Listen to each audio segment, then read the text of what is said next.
Watch Trump corner his opponents on voter ID in under 10 seconds.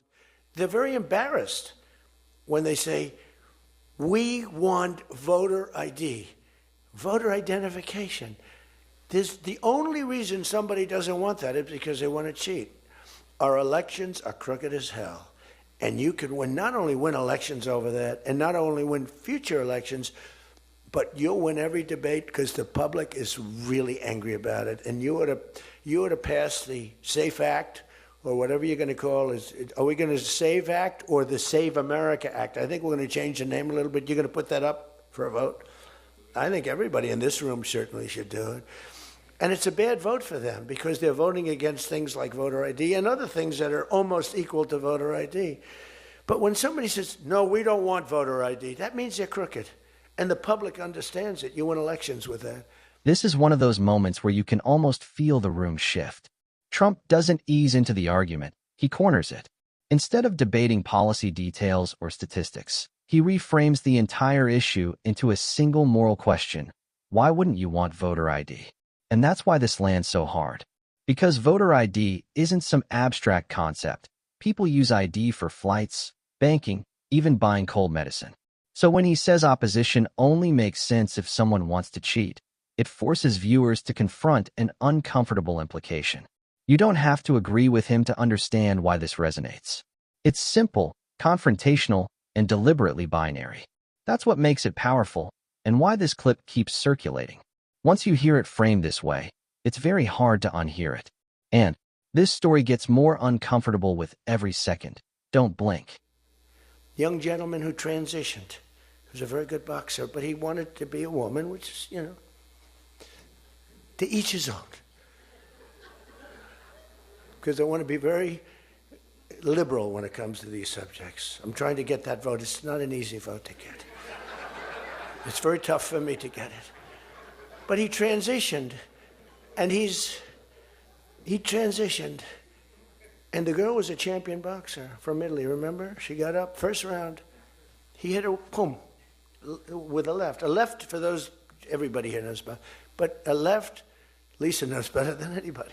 But a left is defense. He goes, boom. She's like, oh my. She walked to the corner, remember? She didn't go down, but she did everything else. But she said, I've never been hit like that before. I don't want to go out again.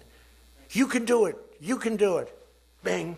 She walked off. She said, he happened to win the gold medal, that young woman. He won the gold medal. There were two transition people. They both won gold medals. The whole thing is ridiculous. You have policy on your side. They don't have policy on your side. Right? You have policy. This is where the conversation completely stops being theoretical. Up until this point, debates around fairness in sports often stay in the realm of policy, rules, or ideology. But this moment drags it straight into reality, into a ring, into a single punch, into consequences you can't spin away.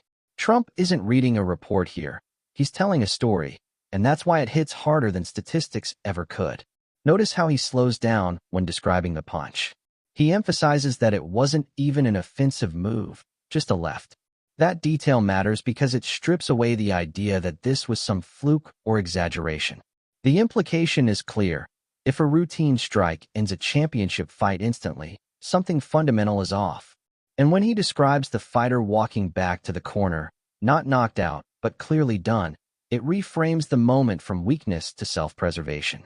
What makes this so uncomfortable and so effective is that it forces people to sit with a contradiction. On one hand, we're told this is about inclusion and fairness. On the other hand, we're watching a scenario where the cost of being fair is someone's physical safety.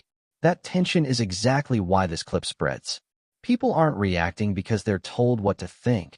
They're reacting because the image is impossible to ignore. And here's the key. Trump doesn't even need to overstate it. He lets the outcome speak for itself. The gold medal, the silence, the reaction of the crowd. Whether you agree with him or not, the story creates a mental picture that's hard to escape. That's why people argue in the comments. That's why nobody scrolls past this part.